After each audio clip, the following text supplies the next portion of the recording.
The first time Elara Vale heard the blind beggar cry, she thought someone had left him to die in the snow. It was nearly midnight.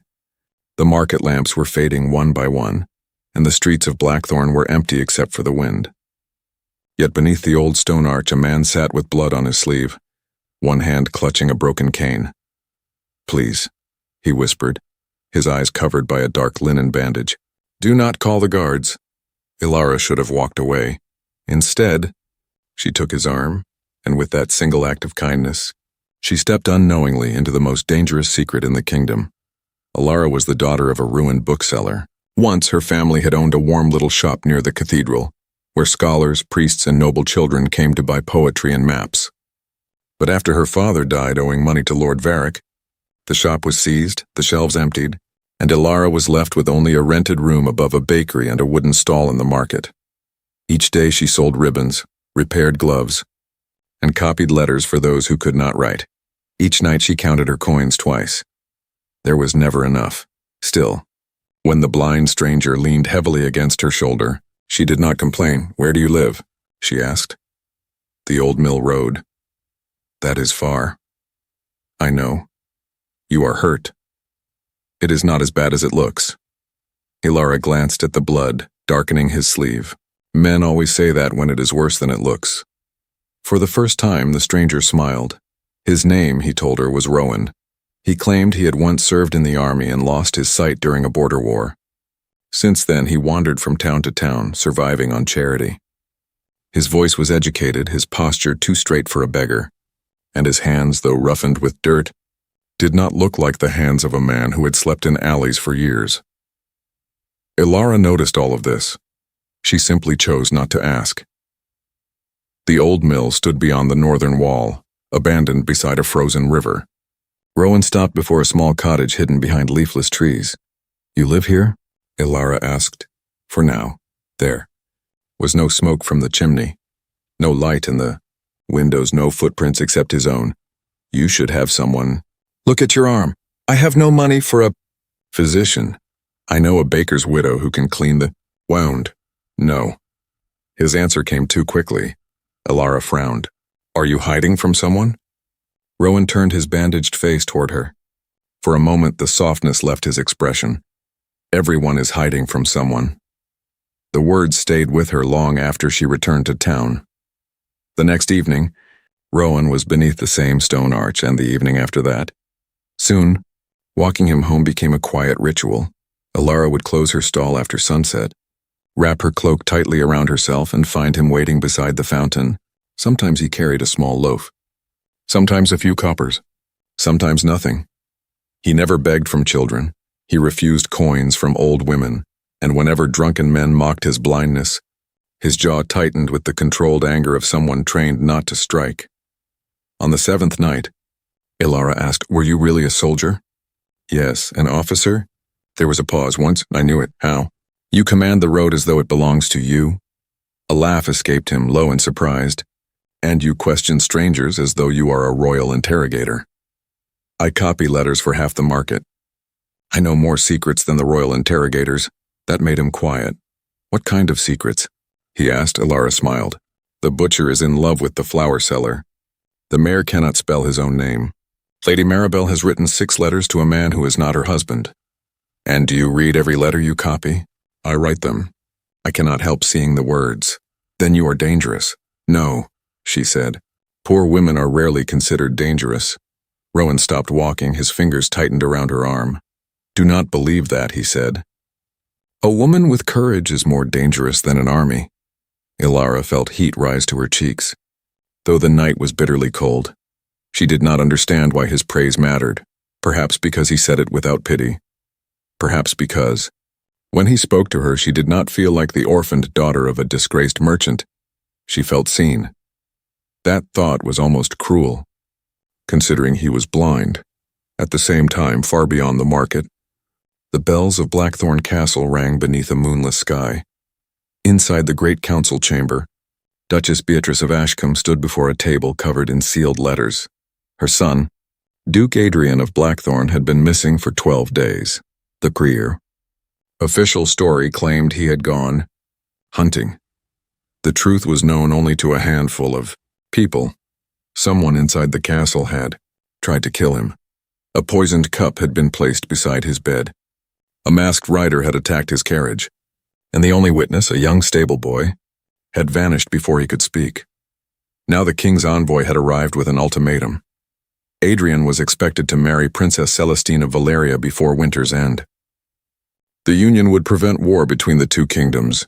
If he failed to appear, the king would name Adrian's cousin, Lord Cassian Varick, heir to Blackthorne. Cassian stood near the fire, dressed in velvet and silver. He was handsome in the sharp way of a blade. "My lady," he said, "the kingdom cannot wait forever." Beatrice stared at him. "My son is alive. Then where is he?"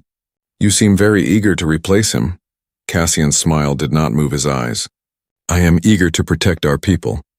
A servant entered and handed the Duchess a letter. There was no seal, only 7 words written in Adrian's hand. "I am alive. Trust no one here." Beatrice read it once, then held it over the flame. Across the room, Cassian watched the paper burn. Back in the mill cottage, Rowan sat before an unlit hearth while Elara cleaned the wound on his arm. "You lied," she said. "I have lied. About many things. This wound is from a sword," he did not answer. "And your coat," she continued, "was made from fine wool before someone rubbed mud into it." Still no answer. Elara tied the bandage firmly. "You are not a beggar." Rowan lowered his head. "No." "Are you a criminal?" "No, a spy." "Not exactly." "That is not comforting." He reached for her hand, then stopped before touching it. "There are men looking for me," he said. "If they learn you have helped me, you could be harmed." "Then tell me who you are." "I cannot." "You mean you will not?" "Yes." Elara rose. "Then tonight is the last time I walk you home." The silence between them felt larger than the room. Rowan's face remained hidden beneath the bandage, but his voice changed. "Elara, wait." She froze. She had never told him her name. Slowly, she turned. "How do you know what I am called?" Before he could answer, a horse neighed outside. Then came the sound of boots, many boots. Rowan stood at once. His blindness vanished from his movements. He crossed the room with perfect certainty, lifted a loose floorboard, and pulled out a sword engraved with the crest of Blackthorne. Elara stared at the weapon. She had seen that crest on tax notices, castle banners, and the official portrait of the missing duke. Rowan removed the bandage from his eyes. They were clear, gray, and very much able to see. "Elara," he said, "whatever happens, you must not tell them you know me." The cottage door shook beneath a heavy blow, open in the name of Lord Varick. Elara's breath caught. Rowan stepped in front of her, sword raised, and in that moment, she finally understood.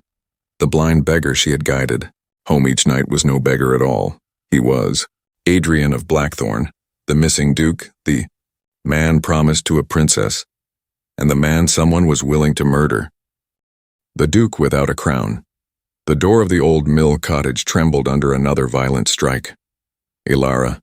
"Move away from him," Rowan whispered. She stared at him, unable to understand the impossible truth standing before her. The man she had walked through empty streets, the man she had shared bread with, the man she had defended when others laughed at his blindness, was a duke, not just any nobleman, the Duke of Blackthorne, Adrian Ashcombe, a name that appeared in every newspaper, every royal announcement, and every conversation among the wealthy families of the kingdom. A man whose portrait hung inside grand halls. A man promised to marry a princess. And yet, for 7 nights he had sat beneath a market arch pretending to be a forgotten beggar. "You lied to me," Elara whispered. The pain in her voice was worse than any accusation. Adrian lowered the sword slightly. "Yes." "Everything?" "No," she looked away. "The kindness was real," he said. "The conversations were real. Every moment I spent with you was the only time in many years when someone spoke to me without knowing my title." The door shook again. "Elara!" Lord Cassian's men shouted from outside. "Stand aside. We are searching for a dangerous criminal." She looked toward the door, then back at Adrian. "A dangerous criminal?" Adrian's expression hardened. "Cassian is not here to arrest me." "Then why?" "To make sure I never return to the castle." A cold silence filled the room. Elara remembered the strange way Cassian's guards had searched the market earlier that week. She remembered the whispers about the missing Duke. She remembered the fear in Rowan's voice whenever he mentioned the men hunting him. "Someone tried to kill you," she said. Adrian nodded. "And you believe Lord Varric was behind it?" "I know he was. You have proof?" "Not enough." Another crash came from the door. The wooden frame began to split. Adrian grabbed Elara's cloak. "There is a hidden passage beneath the mill." "There is?" "My father built it during the last rebellion. It leads to the forest." "You knew about this place?" "My family has owned this land for generations." Elara stepped back. "So you were never a wandering soldier?" "No, you were always the Duke." Adrian looked at her with regret. Yes. For a moment, she hated him, not because he was noble, not because he had power, but because she had trusted him. She had told him about her father's death, her struggles, her dreams of opening a proper bookshop again, and he had hidden the greatest truth of all. Before she could speak, the door burst open. Men in black uniforms entered with swords, drawn, but Adrian was already gone, had pulled Elara through a hidden opening behind the fireplace. The two of them disappeared into darkness moments before the guards entered. The underground passage was narrow and cold. Elara followed Adrian through the darkness, holding onto his coat. "You seem very comfortable for a man who was pretending to be blind," she said. "I spent years learning how to survive." "As a duke?" "No," he stopped. "As a prisoner of expectations." Elara said nothing. The passage continued beneath the forest until they reached a forgotten stone chamber. There, Adrian lit an old lantern. The light revealed a small room filled with forgotten belongings, maps, letters, a royal seal, and a portrait. Elara stepped closer. It was a painting of a young woman, beautiful, elegant. Her eyes carried the same gray color as Adrian's. "Your mother?" "Yes."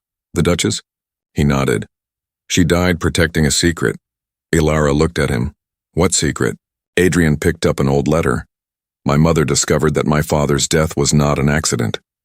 The room became silent. "Your father was murdered?" "Yes." "By whom?" Adrian looked at the sealed letter. "I do not know." A chill moved through Elara. "How many people know?" "Very few. And now I know, yes. Why tell me?" Adrian looked at her. "Because you already risked your life for me." She looked away. "You should have trusted me enough to tell me the truth." "I wanted to." But every person who knows who I am becomes a target." Elara's voice softened. "And you thought pretending to be blind was safer?" "No." He stepped closer. "I thought being nobody was safer." Those words stayed with her, because she understood them. For years, she had also been nobody, a poor woman, a forgotten daughter, a person important. Only when someone needed her help, maybe. That was why she had never treated him like a duke, because she knew what it felt like to be invisible. By morning, rumors spread across Blackthorne. The missing duke had returned, but not to the castle. Instead, a message arrived from the royal palace. The king demanded Duke Adrian appear immediately. The arranged marriage with Princess Celestine could no longer be delayed. The entire kingdom had waited. The alliance depended on him. When Adrian arrived at Blackthorne Castle, the servants bowed deeply. Elara watched from a carriage hidden among the trees. She had no place inside those walls. At least, that was what she believed. Inside the castle, Adrian faced Duchess Beatrice. The moment she saw her son, she ran toward him. "You are alive." He embraced her, but their reunion was brief because Cassian stood nearby, smiling. "You have returned," Adrian looked at him coldly. "You sound disappointed." "Only surprised." Surprise is difficult to fake. Cassian's smile faded. The council gathered. The king's representative demanded answers. "Where have you been, Your Grace?" Adrian replied calmly, "Searching for the person who tried to kill me." The room became silent. Cassian laughed softly. "An accusation without proof." "Not an accusation." Adrian placed a small object on the table, a ring, a black ring bearing Cassian's family symbol. The guards had found it near the place where Adrian's carriage was. Attacked Cassian's expression changed for only a second, but Adrian everyone noticed before anyone could speak. A servant entered. "My lord, there is a letter." The servant handed it to Adrian. The Duke opened it. His face changed. "What is it?" his mother asked. Adrian folded the paper. "It is from the woman who knows the truth about my father's death." "Who?" Adrian looked toward the window. "Elara Vale." Elara returned to her small room above the bakery, believing she would never see Adrian again. She had lost him twice. First, when she discovered he was a duke. Second, when she realized the world would never allow someone like her to stand beside him. That evening, a royal carriage stopped outside the bakery. The entire street watched as a servant stepped down. "Miss Elara Vale." She froze. "Yes?" The servant bowed. "His Grace, the Duke of Blackthorne, requests your presence at the castle." The neighbors gasped. Elara's heart raced. She stepped into the carriage carrying no jewelry, no fine dress, and no noble family name. Only the same courage that had made her help a stranger beneath a stone arch.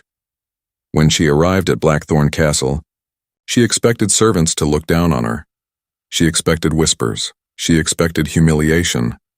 Instead, Duchess Beatrice approached her, and to Elara's shock, the Duchess took her hand. "My son has trusted very few people in his life." Elara lowered her eyes. "I am not sure he should trust me."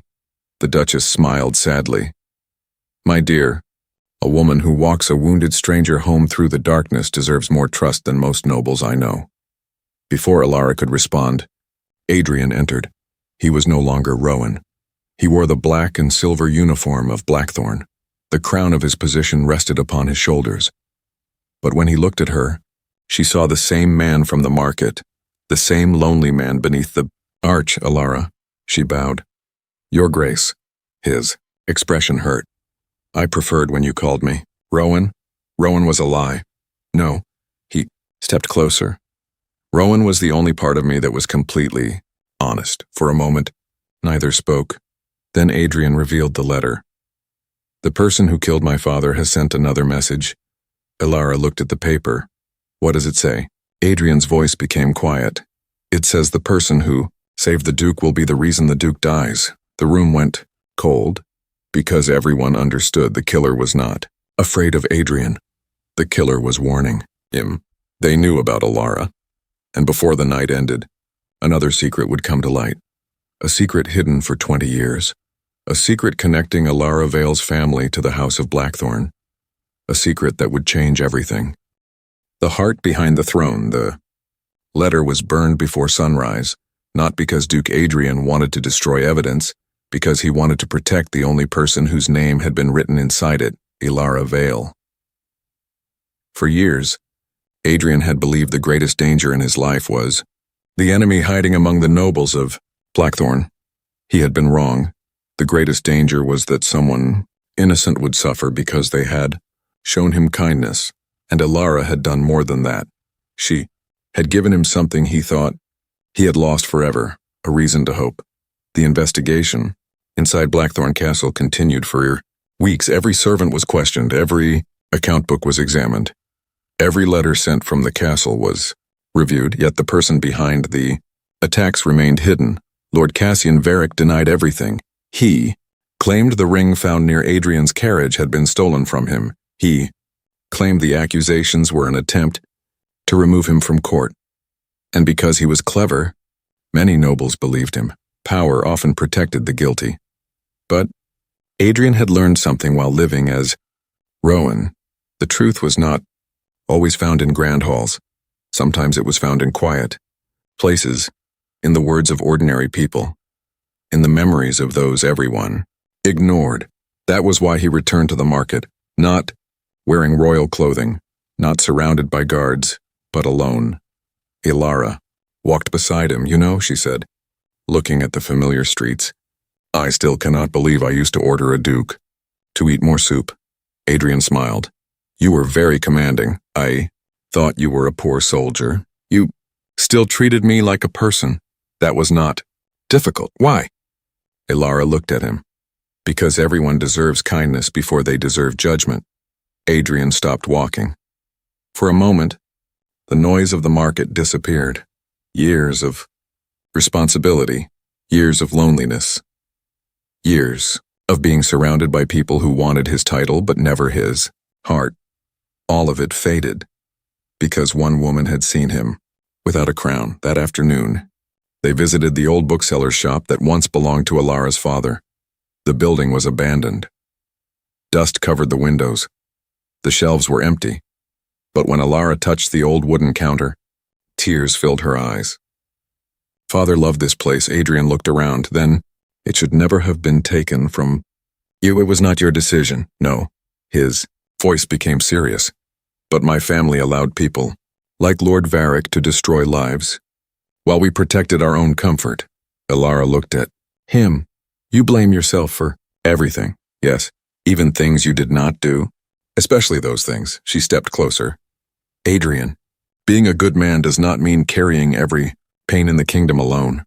Those words affected him more than any political speech ever had, because they were not spoken by a noble. They were spoken by someone who understood suffering. A few days later, a hidden document was discovered beneath the castle library. It was an old letter written by Adrian's mother. The Duchess had hidden it 20 years earlier. Inside was the truth about the night Adrian's father died. The letter revealed that Lord Varick's father had secretly planned to take control of Blackthorne. But he had failed. Gilikang. Old Duke discovered the betrayal. Before he could expose it, he was murdered. The Duchess had hidden the evidence because she feared the killers would target Adrian while he was still a child. But there was another name in the letter, a name nobody expected, Vale Elara's family. Adrian read the letter again and again. He could not believe it. My father trusted a Vale. Duchess Beatrice nodded. Your father's closest advisor was Thomas Vale, Elara's grandfather. My family? Yes. Adrian looked at Elara. He died protecting my father's secrets. Elara felt tears forming. All these years, everyone believed my family was ruined. Because my grandfather betrayed the Duke. The Duchess shook her head. Your family was destroyed because someone wanted the truth. Buried, the mystery was finally becoming clear. The Vales were never traitors, they were victims. The final confrontation came during the winter royal gathering. The entire kingdom's nobles gathered.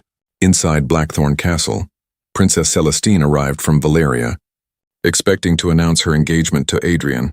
But instead, Adrian stood before everyone. I cannot marry someone because a treaty demands it. The room fell silent. The princess looked at him calmly. You choose honesty over duty? I choose not to build a marriage on a lie. Many nobles whispered. The king's representative looked furious. But Princess Celestine surprised everyone. She smiled. Then, for the first time, Your Grace, you are acting like a true leader. The arranged marriage had been a burden, placed upon both of them. Neither had wanted it. Neither had been brave enough to admit it. The princess stepped forward. Perhaps peace between kingdoms should be built through respect, not sacrifice of unwilling hearts. The hall remained silent. Then, applause slowly began. The impossible had happened. Royal alliance survived without a forced marriage. But one person was missing: Cassian. When the guards searched his chambers, they found the final evidence. Letters, payments, orders, proof of the assassination attempts. He had planned everything: the poisoned cup, the carriage attack, the disappearance of witnesses, the destruction of the Vale family, everything. But before he could escape, Adrian found him at the old tower overlooking Blackthorne. You ruined innocent lives for a title, Adrian said. Cassian laughed. You think you are different? Adrian said nothing.